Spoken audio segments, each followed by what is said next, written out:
Really excited about our webinar program today. We've got a panel of 3 speakers who are all going to be talking about tree species selection for new plantings. I think it's going to be a good program. The webinar series this year, this is now our 10th or 11th. We skipped a month in the spring, and we've made a couple of changes throughout the year. But the webinar program has been a lot of fun this year. It's been a partnership between the Sustainable Forest Education Cooperative and the University of Minnesota Extension Forestry team. And we're nearing the end of the year. So we have, after today, we have 2 more. On December 3rd, we'll be bringing you a live feed from the Richard Skoke seminar series down in St. Paul. It's a program focused on the northern long-eared bat and forest management issues, both at the national level and, of course, with a focus on Minnesota. We'll hear from 2 Fish and Wildlife Service employees and the State Forester, Forest Bow, and also the Society of American Foresters policy director. So that'll be a good program again on December 3rd. And then January 20th, we will hear from Katie Fernholz on updates to Forest Stewardship Council and Sustainable Forestry Initiative certification standards. So check the website for details on those. But I'm going to go ahead and get us started today by introducing our panel, and I'll give a short introduction. So I've been in Minnesota and working with the University of Minnesota, mostly with Extension, for the last 15 years or so. And if I had a big list, and I don't, but if I kept track of all the questions I'd received over the years, the most common one would be, what should I plant? We hear this question all the time. And there is good reason for that. It's a long-term issue. You put trees in the ground, you're going to live with those trees for a long time. It involves investment of money and resources. It says a lot, or the success of those plantings says a lot about what legacy you're going to leave on the land, and really you want to get it right. And for forever, the answer to that question, what trees to plant, has depended on a number of the same things. It's depended on site conditions, availability of equipment and labor, budget, personal preference. You might like some species more than others, and a number of other factors. But recently we've heard a lot more about some new factors that need to be considered. Uncertainty related to changing climate. We've heard about research showing that some tree species ranges are shifting, generally to the north and east. And some organizations, including the Nature Conservancy and of course some landowners as well, have begun to test performance of a wider suite of species than have conventionally been planted. So people are trying some things a little bit differently. We've also heard more concern lately about the benefits of stand complexity, functional diversity, and stand resilience, again, as a way to hedge your bets a little bit against a changing climate. So this question comes up a lot. I've asked these 3 panelists to share their thoughts on tree selection. We're going to hear from Rick Klevorn, Carrie Pike, and Rebecca Montgomery for about 5 to 7 minutes each. And then we'll move on to questions and answers from all of you. I would invite you, as always, to please post your questions at any time. Don't wait for us to stop and pause for questions. It's great for us if we have those questions in advance. So let me introduce our 3 panelists in the order that they're going to present. Rick Klevorn is with the Minnesota Department of Natural Resources. He leads the Division of Forestry Silviculture program. Rick has a long background in tree genetics, and brings long experience to our program today. Carrie Pike is filling in for Greg Bernew. Greg is the land commissioner for Carlton County. Greg was called away on an emergency just an hour or 2 ago today. We're very pleased to have Carrie sitting in at the last minute. Carrie runs the Minnesota Tree Improvement Cooperative, also very deep knowledge on tree genetics, tree improvement, and associated issues. And Rebecca Montgomery. Rebecca is an associate professor, I think, with the Department of Forest Resources at the University of Minnesota. Her work focuses on forest ecology and ecophysiology, physiological ecology. She's very active in research on the effects of a warming climate on tree species performance. So just a terrific panel today.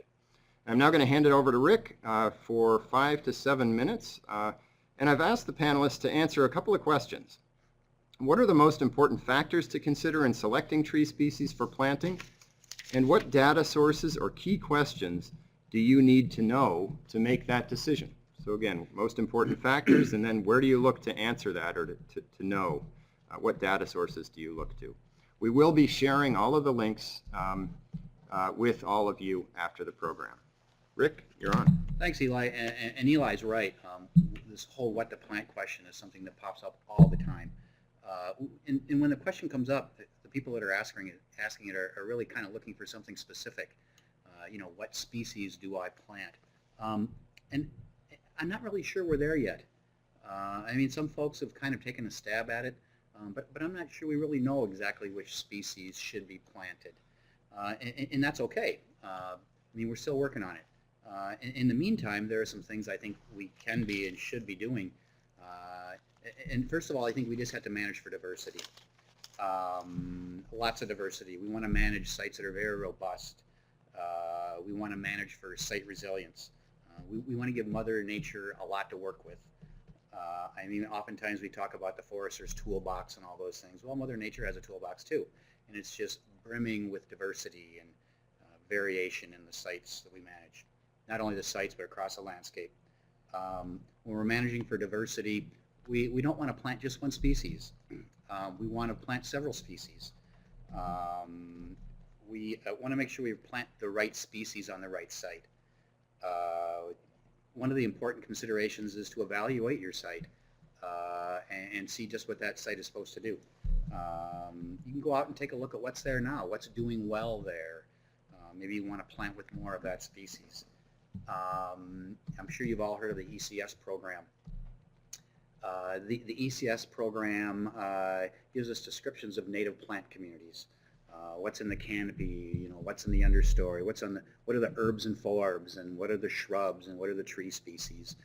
We really want to look at those closely when we're managing diversity. Again, we want to manage, we want to make sure we plant the right species on the right sites. We want to manage the stands to be robust. We want to manage them to be managed. We want to make sure we follow the voluntary site guidelines. We want to have leave trees. We want to manage our landings. We want to minimize rutting and the disturbance that we do. So as maybe a next step to after managing very diverse stands, we also want to make sure that we include diversity within species.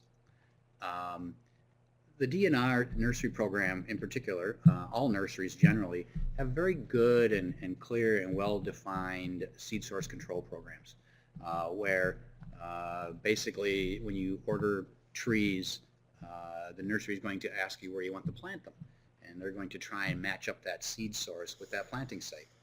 And it's really important to match that up.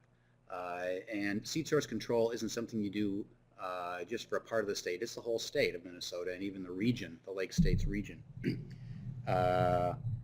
One of the things that is under consideration right now is bulking seed lots. Rather than having specific seed zones, maybe when we're getting ready for an aerial seeding or sowing seed in the nursery beds for planting, maybe we want to, for every scoop of one seed zone, we want to throw in a half a scoop for a seed zone just south of that seed zone to kind of mix things up a little bit. And then the always difficult part, of course, is keeping track of where that stuff goes to see how those species do, to, again, add diversity in sites well into the future. I think that's a huge move, and it's really something we can do right now. So basically those two steps, managing for very diverse sites and then managing the genetic resource by adding a lot of diversity within species. Great. Thank you, Rick. Good. And wow, right on time. Next, we're going to go to Carrie Pike to answer the same questions. Again, how do you decide, or what are the most important factors to consider as you're making a tree species selection for a particular site, and what data sources do you try to consult? Go ahead. Well, thanks, Eli, for I'm filling in for Greg. Big shoes to fill. We'll do the best I can to think a little bit the way a county land commissioner might think, but also inject some of my own background on this. I'm going to this a little bit more applied right now and consider factors related to cost. And there is two kinds of costs you need to consider. You're going to have your upfront costs, what it costs to buy the seedling, what it costs to prepare the site, what it costs to put it in the ground. But then you have to consider the follow-up. And these are not necessarily clear as you're doing it. But your costs initial, your short-term upfront costs are going to be, are you going to put seed out or are you going to put seedlings? Seed is very cheap to acquire. Seedlings are considerably more expensive. But seed, when you're putting seed in the ground, you are completely dependent on Mother Nature, on the factors to allow that seed to germinate. And given a warmer, drier climate, we may find germination rates are not going to be what we expect them to be. However, seeding can at times work very well. So seed is one approach. Seedlings to purchase, put on your site. Rick made some suggestions using the ECS guides for what species to plant. You can also look up basic sylvics for the species. So you don't want to put jack pine underneath something. It needs full sun. There's an example of sylvics, following the sylvics of the plant. So if you're planting seedlings, there's more cost versus seed. However, it's germinated. You've overcome the germination barrier. You can plant it in places where you have performed site preparation, but you have the concern of having to protect it. Sometimes seedlings that we're planting from nurseries are injected with lots of nitrogen. They're very happy. They also make good deer food. And so versus plantings that seem to come in naturally from seed may not necessarily have the same nutritional quality. I don't know where the research stands on that. But so you need to consider if you're going to do seed versus seedling, and if you're planting a seedling, you need to consider if you're going to do containerized or bare root. And the costs will vary. The other factor to consider is if you're going to plant a small tree or a big tree. Small trees are easier to plant. However, it will require many more years of protection because you really, if it's a species that the deer like, you're going to need to plant it until it's beyond the deer. If you plant a large tree, it's obviously a much bigger hole that you have to put into the ground. The seedlings are going to cost more, but you also increase the chance they're going to survive, and you have fewer years you have to protect them. And so there are lots of trade-offs that you need to consider if you're going to do seed or a seedling, if you're going to do containerized or bare root, or if you're going to do big or small. So your upfront costs are higher with large trees, but your longer-term maintenance conservation costs are lower with larger trees. The next thing you need to consider is your objective. Why are you planting? So are you trying to just get some material on the ground? Maybe you have an erosion issue. Well, then you need to get something that's going to grow quickly. If you're trying to establish a future forest, you want to look around. Rick mentioned looking around and following the Sylvics guidelines. See what is likely to grow on that site, judging by adjacent stands. If you're growing a future timber resource, this is maybe your family land. You know you're going to pay for your children's college education. The value matters. You may want to either consider improved seed or spending a lot more time early on in the silviculture to promote fast growth and nice straight trees that are going to have a high value in the future. So you need to consider your objectives. You also need to consider where the site is. Is this a remote site? If it's really far away, you want to plant things that are not going to require additional follow-up, at least in the short term. And that will affect if you use seed or seedlings or if you bud cap them to protect them. If it's near your office, maybe you can look at them periodically. If it's in your backyard, maybe you can stare at it every evening when you come home from work. Those are trees that you could really play around then. You could put trees that may require a lot of protection, and you could keep a close watch on them. So protection ends up being a very large cost, even in spite of the fact we hear that our deer herd has declined. It's still a big cost for us in forestry, and you need to consider that in your species selection. In some cases, we end up planting more than we think we need to hedge our bets in case the deer walk up and down the rows. Maybe they'll miss a few. It may also affect the species you plant. You may end up favoring a species that's less palatable to the deer instead of planting what maybe belongs there. It depends also on how much protection you're willing to put in. If you've got a cedar in your backyard and your backyard is in a wooded area, maybe you can afford to put some fencing up. But if it's a cedar that's going onto a natural stand, the deer are very likely going to mow it down. So other costs to consider if you're using wild seed or if you're using improved or genetically selected material. The wild is going to be less expensive. You can purchase it sometimes from the DNR. There are also private seed dealers. Improved seed is not as available. It's more expensive, and I wouldn't recommend it for all sites. Generally, we recommend it for sites that have the best chance for survival, uniform sites with lots of site prep so that those genes can be expressed. And we find differences that can range 20 to 30% in volume over the rotation, which sounds small, but from one tree to the next, it's a lot of wood that can come off of it. And we don't have improved seed for many species that is available.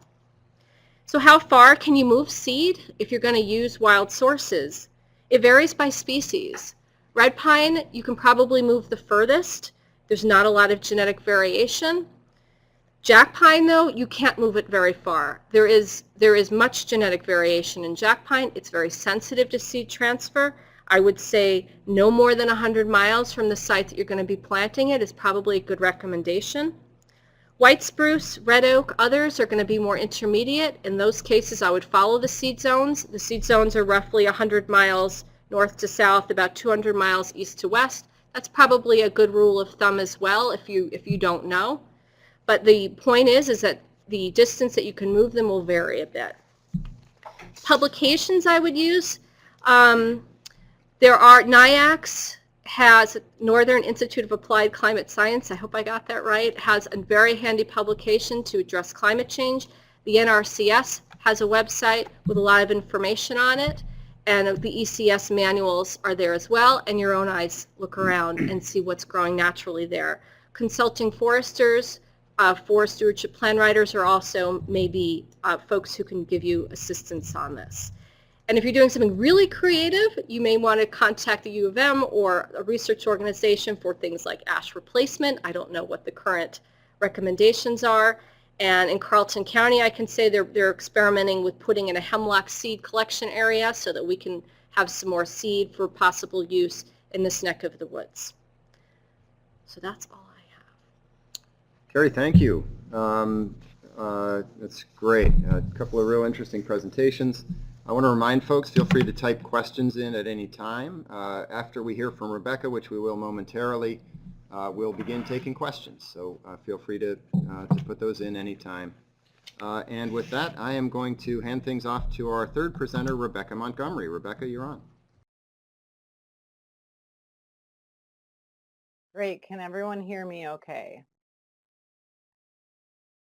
I get thumbs up from those guys there.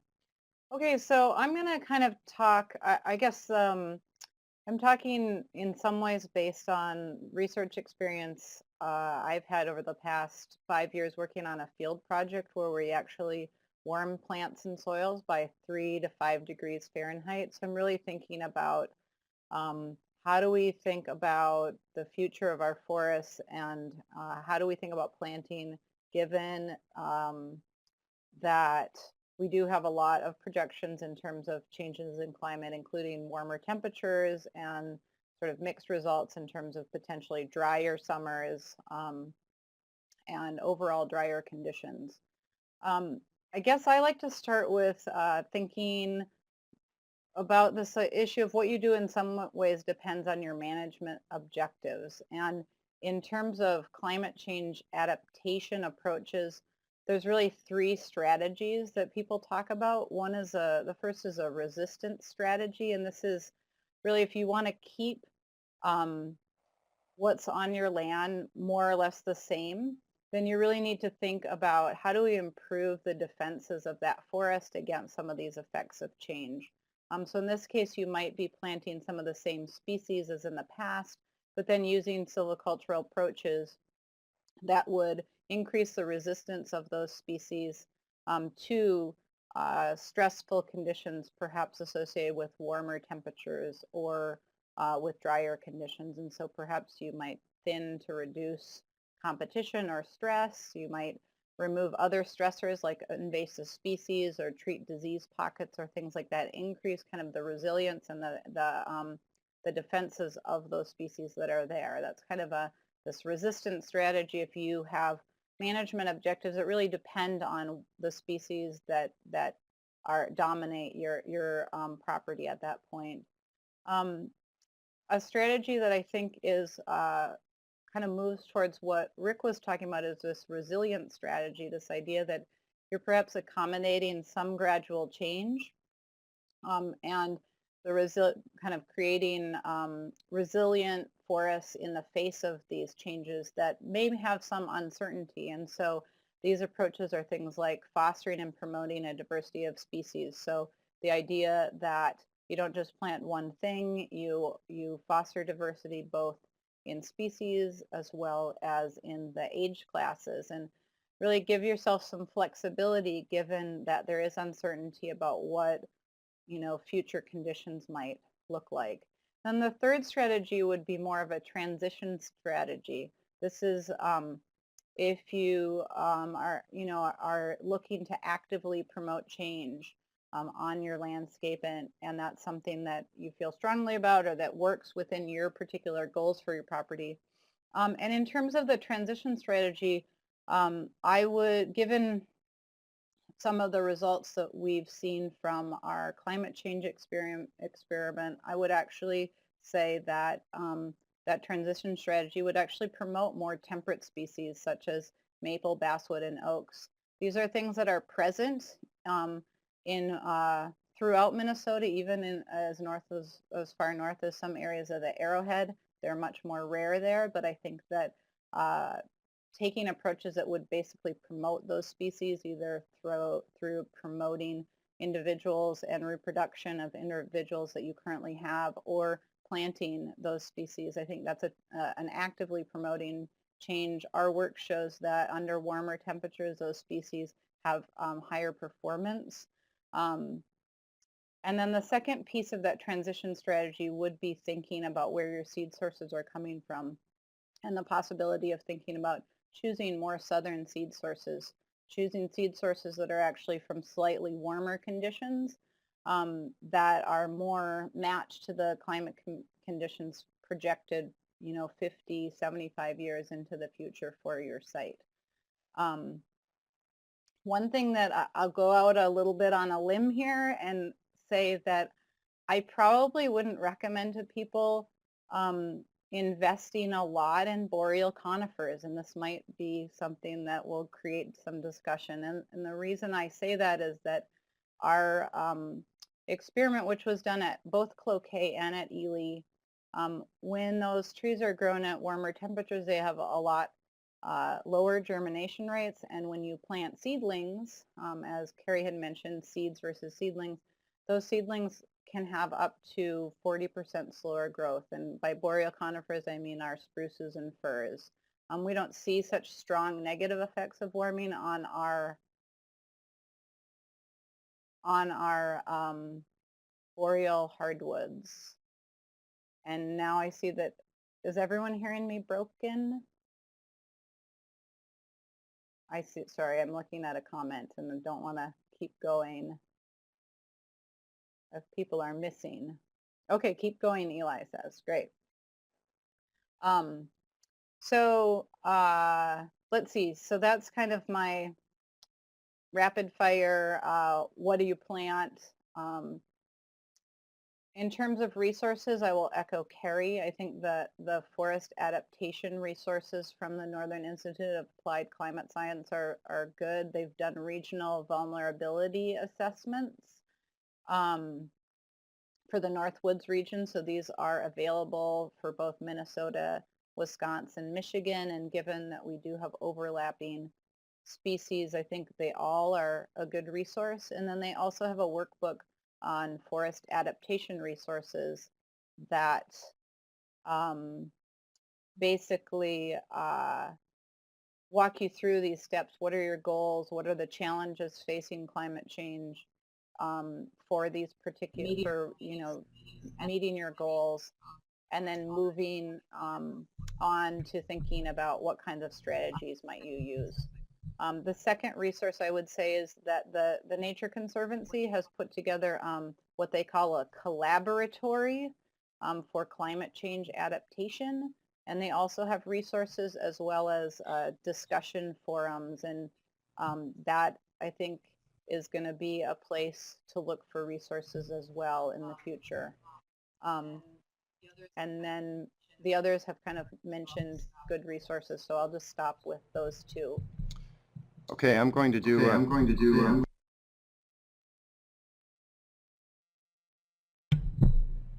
Okay, thanks everybody. Good, my audio is going out. Sorry about that. We tried to make a quick switcheroo and that didn't work out. But great, 3 really good short presentations. So I'm going to start with a question, and then we'll go to several others that are coming in from the audience. So again, please keep those questions coming. There are some great ones. But I do want to bring up specifically a question about moving species. So I hear a lot. You know, I mentioned in the opening that when I get this question, what should I plant? It's often followed by, should I be looking way to the south? Should I be planting seed from Iowa? What should I do? So Carrie mentioned, well, at least for some species, don't go more than 100 miles. You mentioned jack pine. For some others, you can maybe go a little further.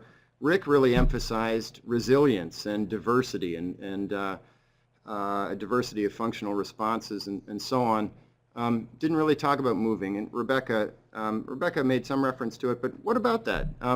Should folks be thinking about moving seed from Iowa, or is it a different, you know, is it something that maybe makes sense for private landowners but maybe not for public landowners, or how would you go about that? And why don't we hear from Carrie and from Rick initially, and then we'll go to Rebecca. Okay, that question and that response comes up often. Truth is, we already do use some materials from Iowa and some materials from Wisconsin. Our nursery program is really good at selecting seed sources for what they think are going to be the conditions on the sites where they deploy their trees. But I don't think it's the smartest thing to do quite yet to take species that really aren't here yet and bring them here, you know, speculating or guessing, or we have a hunch that they'll do well here. I'm not convinced that we really know enough about the diversity within our species, within the species that are already here in Minnesota. I know that we have some folks looking at diversity in seed zones, but I'm hoping that someday soon we put in just some common garden tests, some comparison trials, looking how red pine and red oak and jack pine and black spruce and the oaks, you know, how well they do in southern Minnesota to northern Minnesota.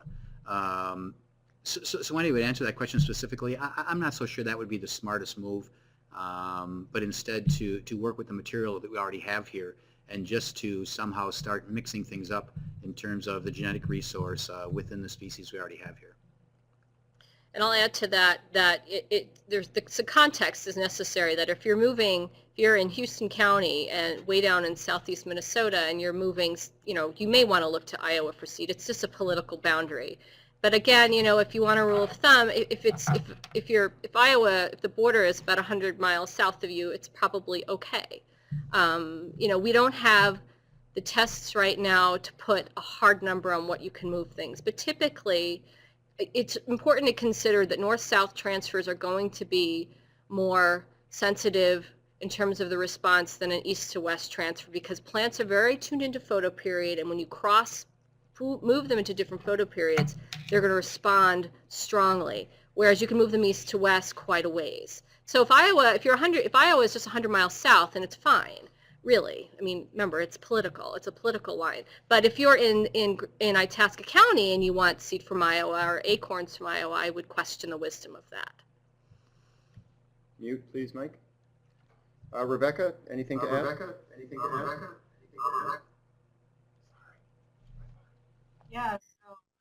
Yeah, so when I was talking about southern seed sources, I guess I'm thinking more just the seed zone to the south, so not very far movement, but maybe experiment a little bit with, you know, with like not go to Iowa, maybe go a little bit to central Minnesota for cloquet, maybe a little farther than 100. But again, I echo the other speakers, we don't really have the research out there. You'd think there'd be more provenance and common garden trials that could inform this, and I think for a few species we might have some of that information, but it's absolutely needed. I would echo Rick there. I would also echo Rick in that I would not recommend bringing species that don't actually occur here in at this point. I say, you know, given that we think that it'll be warmer and we know that these temperate species are at their cold limits as you move north in the state, that fostering what you have there and maybe encouraging the existing, those existing species to become more prominent on your property over some of the species that we think might do more poorly in the future would be more of an approach. But I wouldn't bring like a Liriodendron into, you know, and recommend planting that. Although there is one in my yard, but I live in the city. Thanks, Rebecca. Liriodendron is tulip poplar, for those of you who may know it by that name. We've got a ton of really good questions here. Rebecca, I'm going to go back to you here in a moment. You mentioned that you would not be too favorable on some of the boreal conifers.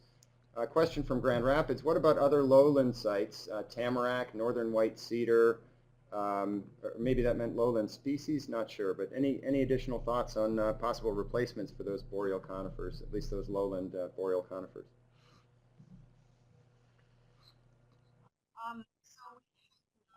So we have not, we didn't look at those two species in the project, so I really don't feel comfortable extrapolating from what we found in spruce and firs to those species.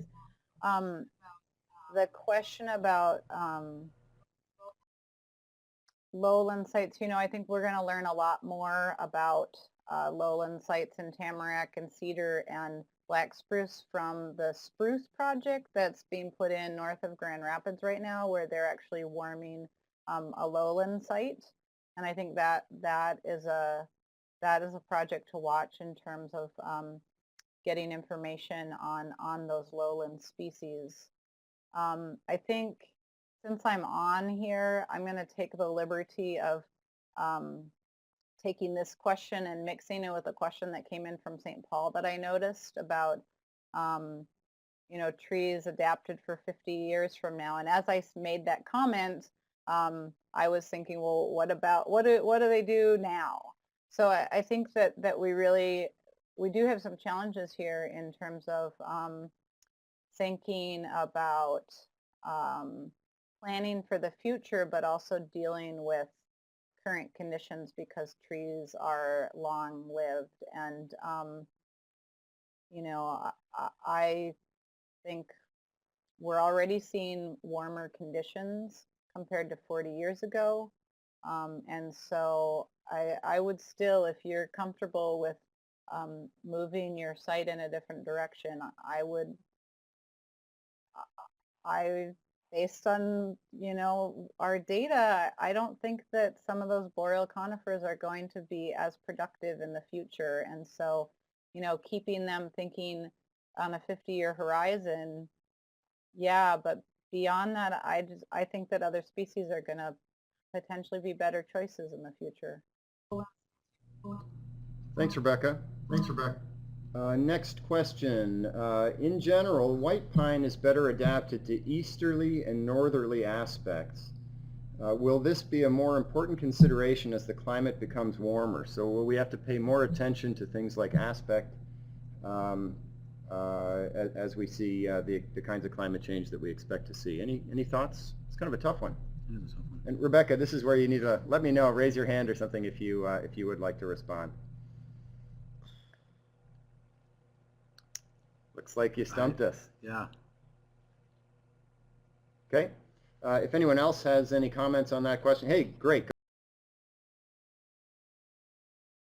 I can say something. I know that the Park Service and the Boundary Waters canoe area has some projects right now where they're actually mapping temperature across the landscape specifically to look for kind of cooler spots that often tend to be these northerly aspects. And so one of the things I didn't mention, but when I think about these boreal conifers that I keep harping on, one thing to think about is thinking about where are the cool spots on your property, where are the places that might be maintain cooler local temperatures, and those are these northerly steep slopes that are more shaded or get less direct sunlight. Perhaps they're not more shady, but less direct sunlight, and have cold air drainage that keeps them cooler than other areas. And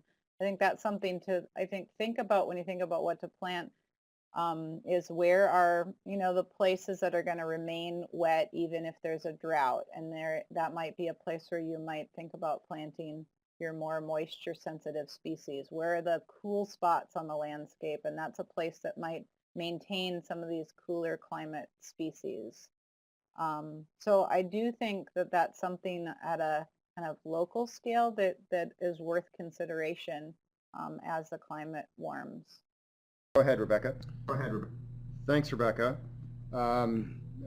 Next question from Grand Rapids. Could you repeat a section on genetic diversity in white pine and red pine? I think that's a reference to Carrie's remarks earlier about the red pine being not very diverse genetically, and jack pine a little bit more. You mentioned some other species as well. Do you mind repeating that? Yeah, so we look at genetic diversity. It can provide some insight into how far you can move things.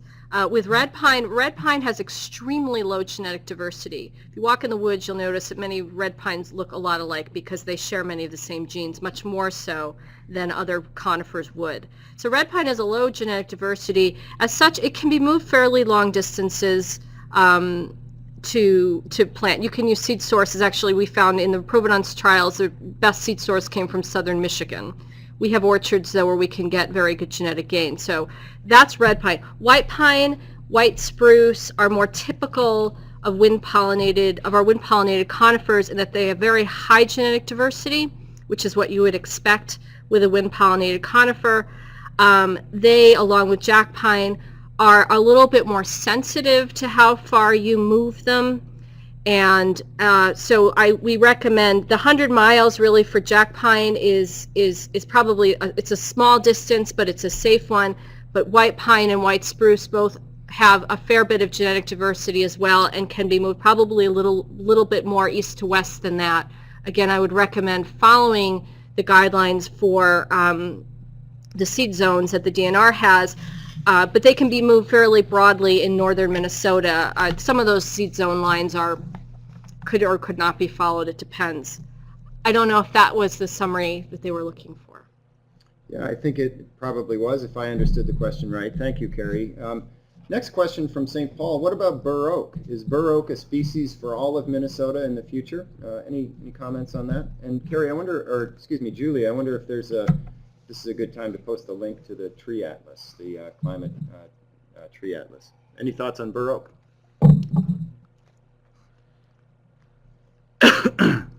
I'm not really in a position to talk about specific species movement across Minnesota. I think we need to go back to one of the the foundations of writing a good prescription, and that's evaluating your site. If you've got a red pine site, then you can plant red pine there, or a white pine site, or a red oak site. Species, it's kind of a mix and match of matching your species to the site you're managing, while at the same time thinking that trees are very broadly adapted. Even if you plant something off-site, you might not meet the most productive trees, but they're probably going to hang in there. They're probably going to adapt. Adaptation doesn't mean being the tallest and strongest and straightest tree. It means, the seed grows into a seedling, and the seedling hangs in there until it gets to reproductive maturity. That's kind of adaptation. And then we apply lots of other characteristics of trees, like is it a nice big tall saw log red pine? So again, to talk about which species should we plant, or can we move these species, that's really a tough one to answer. which again, really evaluate your site well. Use your Silvics. Use the native plant community information we've gotten from the ecologists. It really is very good. And it can really help you select the species that will do well on a given site if you evaluate it correctly. Great. Thank you, Rick. Next question. I've got two questions here, both related to the North Shore, and so I hope it's okay to combine these. One, I've been working on the North Shore of Lake Superior to restore conifers, for example, fir and spruce. Rebecca's talked a little bit about those, but what should the groups I'm working with consider for planting? So again, specific to the North Shore of Lake Superior. And the other question that appeared on screen is related. Tree diversity, say in a 5-acre stand on the North Shore, how many species of trees is considered minimal and then optimal? Rick, from your comments a moment ago and earlier, as well as others, I know there's a lot of diversity from site to site, and it's hard to generalize. But any thoughts, again, first, what kinds of species should folks be thinking about specifically on the North Shore for conifer restoration, and then how diverse is diverse enough, again, on the North Shore? Well, I would recommend for me, I would recommend finding a white pine seed source and planting big white pine that you wouldn't have to protect, because they're a southern, a species that will likely perform well in climate change, although we had this blister rust thing and the deer problem on the North Shore.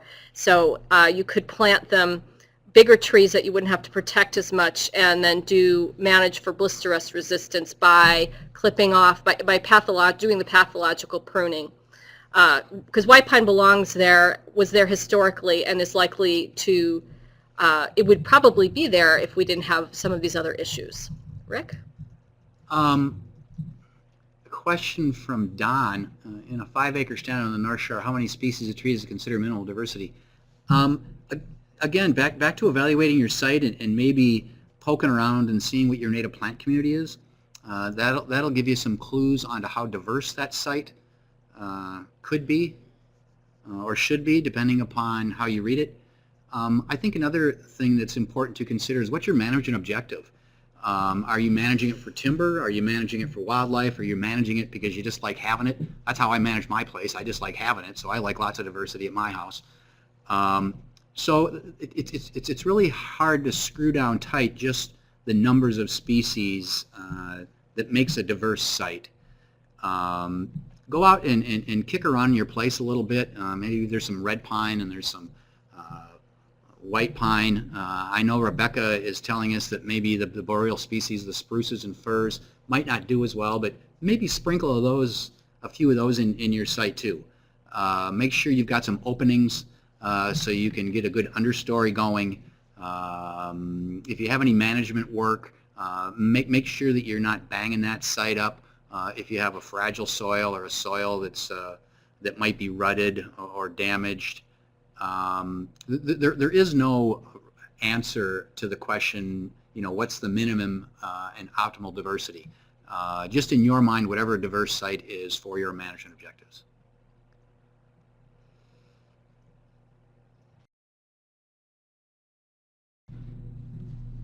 Rebecca, I don't see you waving your arms too wildly, but anything you want to say in response to any of the questions? No, I fully agree with what Rick's saying. I think that you really have to think about what are your objectives.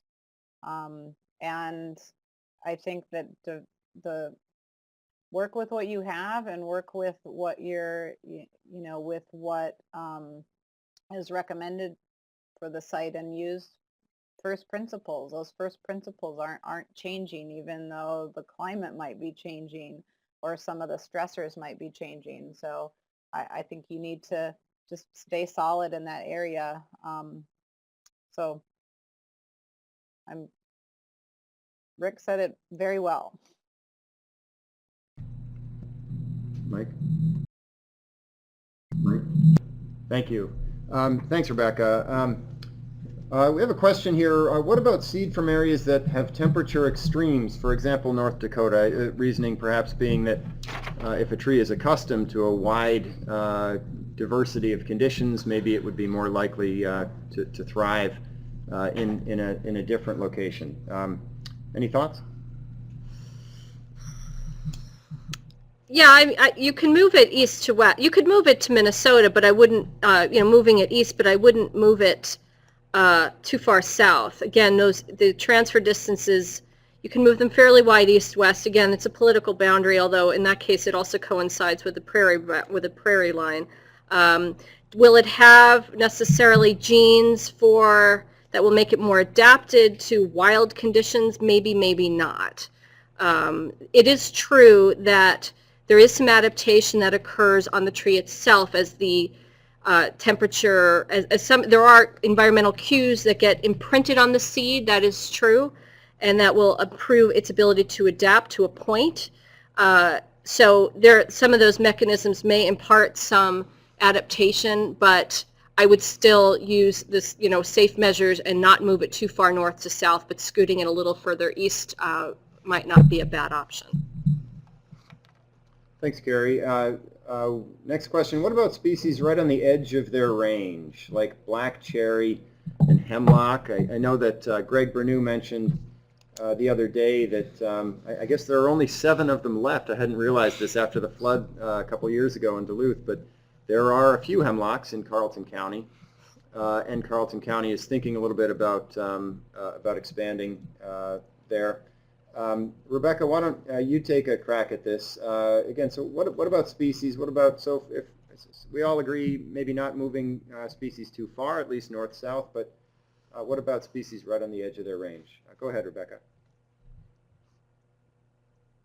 Yeah, so, I'll harp back to that management objectives. If you got flexibility to experiment like that, I think that go for it. If that's within, that's within your management goals and within your comfort zone in terms of strategies, yeah, that, if you're doing, thinking about diversity and saying, well, let's play around, let's see how hemlock does, let's see how black cherry does.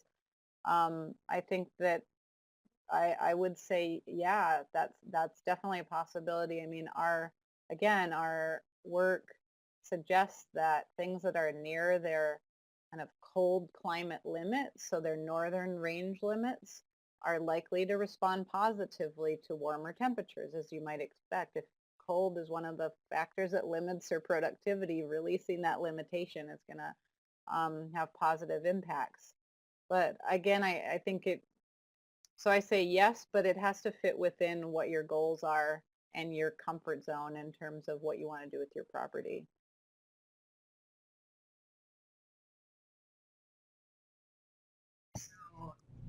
Thanks, Rebecca. Either of you like to add to that?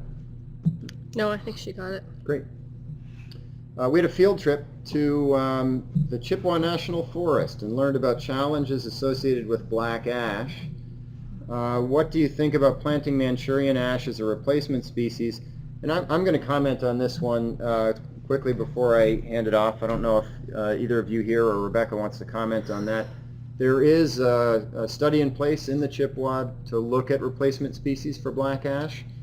I'll make a shameless plug here. Our research review, the Sustainable Forest Education Cooperative Research Review, is going to have a talk on that very topic. So if our 3 panelists today aren't chomping at the bit to address that, we will have some more information for you on that. That's late February here at the Cloquet Forestry Center.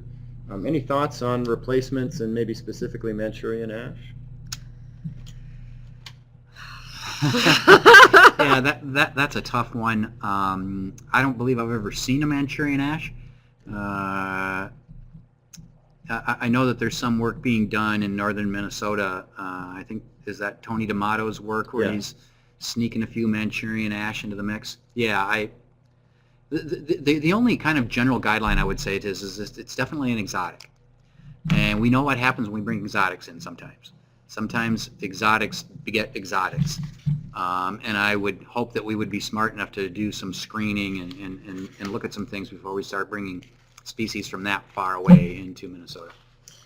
And I will add too that, this is, This is still in the development stage. There may be silvicultural things that we can do still that will favor our native species. So I visited the sites in northern Minnesota, and the first thing I thought of was, well, maybe we need to delay planting a year. I mean, are there kind of some oddball things that we don't typically do now that we need to do in the future? So I would say before we dive into bringing in Manchurian ash, I think we need to do more experimentation on how to manage the water levels at those sites and see if there isn't a native species that might be able to come in if the timing and the silviculture was right. Just one more shameless plug for SFEC programs. There is, as both Rick and Carrie mentioned, a pretty thorough study in place in the Chippewa National Forest in northern Minnesota investigating that exact question. Two of those things. One is how water tables fluctuate upon the either clear-cut harvest or gradual decline, simulated EAB related decline of black ash, and then specifically looking at a variety of planted species and relative performance of those. So we plan to have that addressed both at our research review, and I think at this point it's likely that we'll have a webinar on that exact topic next year, so you can watch for that. Interesting. Actually, I guess I'm going to go to this one. Is there a list of recommended seed nurseries? One of the questions I wanted us to make sure that we addressed, and all of you did to a degree, is where can folks go for more information? And in this case, where do you recommend getting seed? Any thoughts? And I think maybe I'll expand that question, not just to seed, but to bare root seedlings or plugs, planting stock. Recommendations for where to look for those. I don't know if there's a specific site where those are listed. I actually did contact the MNLA and ask them for a list of private seed nurseries so that there would be a place to go for it. And I don't know if there's a repository that has those. So right now I would say either start at the MNLA website, email them, or just get online and find nurseries that might be closest to you. But I did ask that question once. In addition, we have the DNR. So there are public and private options. I think that's your best bet, is to get online. Minnesota Nursery and Landscape Association keeps a list of growers of all kinds of plants, not just trees, but shrubs, right, and herbs and forbs, all that stuff. If you go to a nursery to buy seed or seedlings, insist that you get the seed source in writing. And if they balk at that, go to a different dealer. It's not unreasonable to ask for the seed source on seedlings and seed. And they probably know. Great. Rick, I think it was you mentioned provenance tests earlier in the talk. Question came in, will information from the provenance tests be of any help in making a decision on tree planting? Was that Carrie? It might have been me. So the Provenance Trials, interestingly, were established to figure out how far to move seed back in the 60s. That was the question. They weren't thinking about climate change. We actually have remeasured them. We have a jack pine one here, black spruce, and a white spruce. We've measured them again, and the reason is now they're being analyzed. That new data is being analyzed differently to address changes in climate, and it is actually, that data is being used to develop seed transfer guidelines in Canada. It has not been brought, it hasn't been analyzed for Minnesota yet. So the answer is they are being helpful, but Rick pointed out to the need for a new set of common garden trials. The Provenance trials were planted in the 60s. Conditions were different back then. Now we have new conditions. We really need a new set of common garden trials to help guide us as we make these decisions about how far to move seed in the future. And so we had a proposal that wasn't funded, but we're still considering putting a set of these trials in sort of a north to south transect, just popping them in along this transect, and giving us that quantitative information to guide how far we move these things.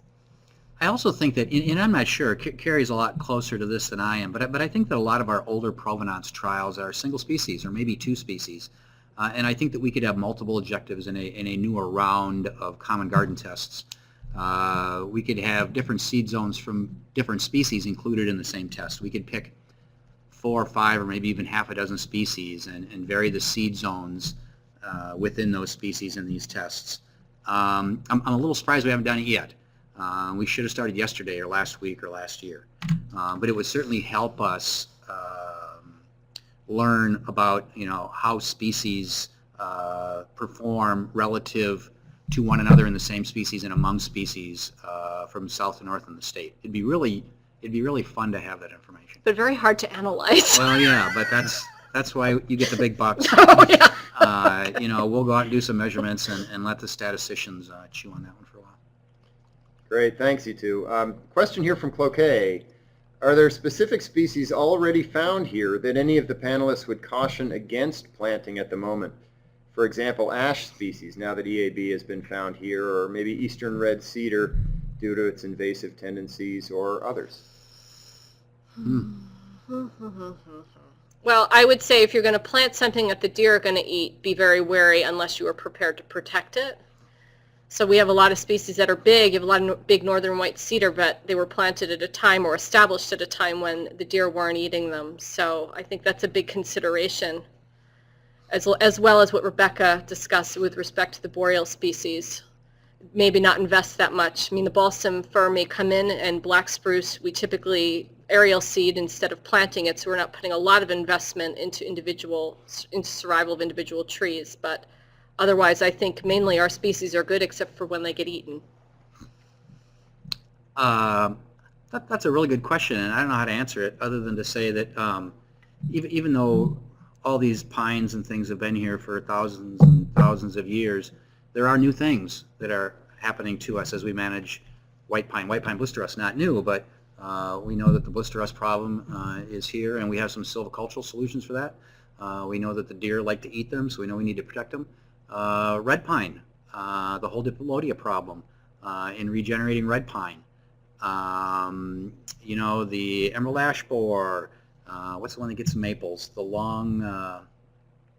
There's some kind of a bug that gets into the maples. The longhorn beetle. Longhorn The beetle. longhorn beetle, yeah. I mean, if it isn't one thing, it's another. So is any one species better than the other? I'm not so sure. Again, just make sure you evaluate your site. Make sure that you're matching the species of that site, and be prepared to protect those trees early in their lives from all of the other factors that are working against them. Great. From St. Paul, which organizations are or maybe should be or whatever trying common garden experiments? Which organizations are trying common garden experiments, particularly organizations that private landowners can get info from? And since that term is not maybe familiar to everyone, would one of you maybe define exactly what common garden experiments are? Common garden experiment is when you put multiple species or multiple seed sources of a species. So you might have white spruce from different seed zones, and you plant them in one place in your common garden, and you might, and usually, it's a good study, you have it replicated in various locations. So the common garden meaning that they're all growing in the same environmental conditions, and then you can measure how far, ideally you know where your seed came from, and you can identify how, it gives you information as to how far things can be moved, how well adapted they are to various conditions.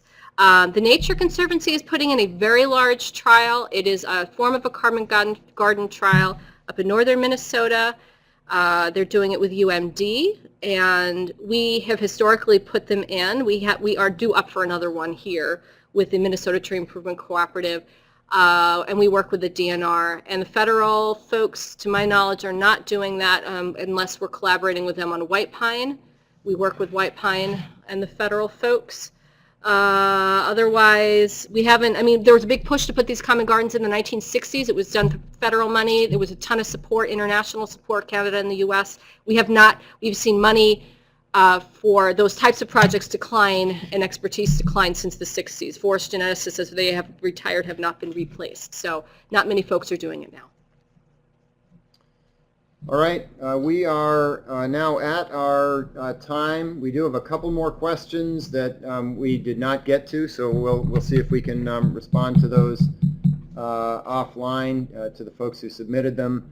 But I want to thank our three panelists. This has been a really wonderful hour. Again, Rick Klevorn, who directs the silviculture program at the Minnesota DNR Division of Forestry, Carrie Pike, who runs the Minnesota Tree Improvement Cooperative, and Rebecca Montgomery in the Department of Forest Resources on the St. Paul campus of the University of Minnesota. I'm Eli Sagor with the Sustainable Forest Education Cooperative. Really pleased to bring you this webinar in partnership with the University of Minnesota Extension. Thanks to all of our broadcast site hosts. We have broadcast sites today in St. Paul, Grand Rapids, Duluth, and right here at the Cloquet Forestry Center. Thanks to all of you for tuning in. We're always happy to hear from you. If you have comments on today's presentation, there is a link there to a quick feedback form. We would really be happy to hear from you, positive, negative, or somewhere in between. Thanks again for coming. Signing off. I guess one last thought. This has been recorded in its entirety. We will, yeah, sorry, panelists. But we will have the recording converted to the right format and posted with a link from our websites, and we will email that link to all of you who have registered. We'll try to get it to the folks at the broadcast sites as well. So thank you again for tuning in, and you'll hear more from us soon.